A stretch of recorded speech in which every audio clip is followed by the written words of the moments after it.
Hey, English 562ers. I think some of you I've had classes with, and others, this is our first time meeting. So, hi, nice to meet you.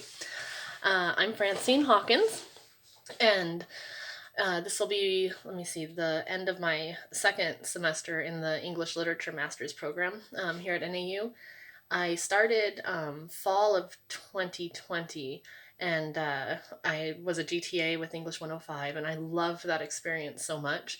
Um, so a lot of the readings really resonated with me for that reason because there was a lot of discussion about like who should teach composition and rhetoric, and yeah, so I'll get that to that in a second on my one item that struck my interest this week.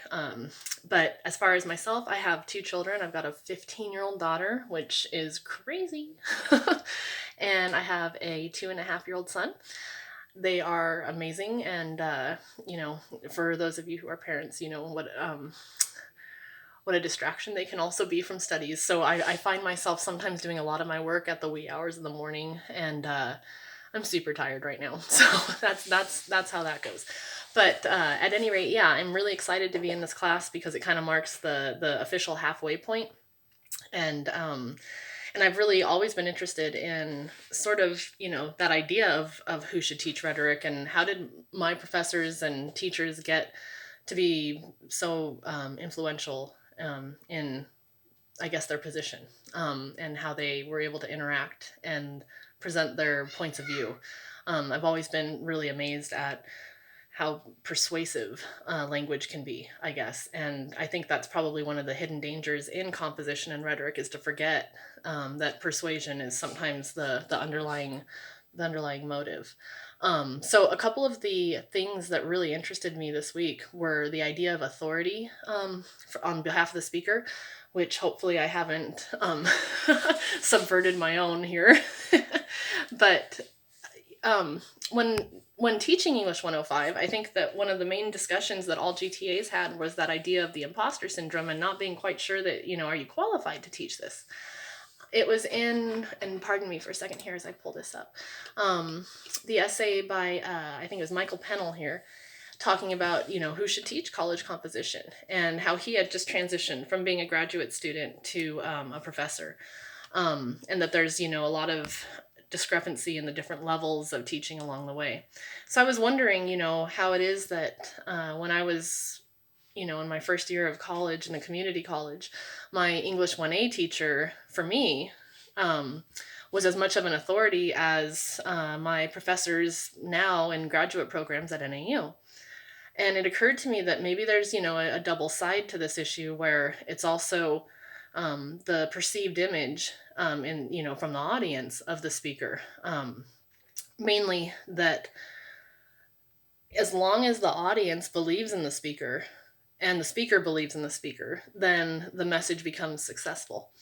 And I think that as a new student, I was, enamored with my instructors for all these new ideas they were presenting to me. And it seemed like these were their ideas of their own, if that makes sense. And then you start to learn as you go with time that these are actually just theories and that my instructors were presenting them.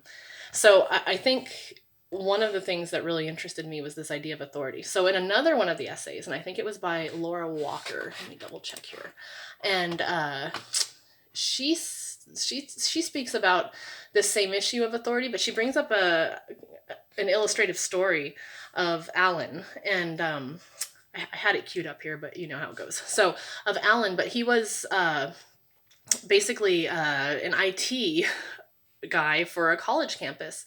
And even though he was at the top of the IT department, he felt that basically all good things IT came from him. And that he was there and that the others were just users of his program. So he, I guess, had a pretty, highfalutin attitude, and his emails didn't come across in the right tone. And so often with, the faculty with whom they were the quote users of his program, they would be dismissive of his emails and wouldn't understand when he was actually trying to help them because of the way that his message would come across. And they perceived him to be the tool that was helping them, whereas he perceived them to be tools that were helping to his end.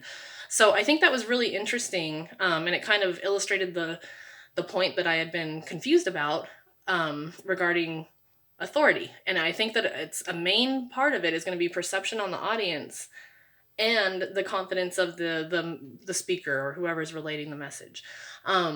Also in, maybe it was Pennell's article, and I apologize, I'm if I was writing this, I'd look it up and have it cited properly, but I think it was Pennell's article that also spoke about this idea of authority getting mixed. And okay, well, I paused it and I tried to look it up, and I was already speaking about Michael Pennell's article, so yeah, so it goes with video essays. I guess I'm not too used to these. So anyway, please excuse the multiple the so anyways, and every other rhetorical mistake that I might have made in this introduction video. I'm here to learn and really learn, I guess, more how to become like the teachers that have influenced me over time. I'd like to be able to improve the way that I speak in my messages.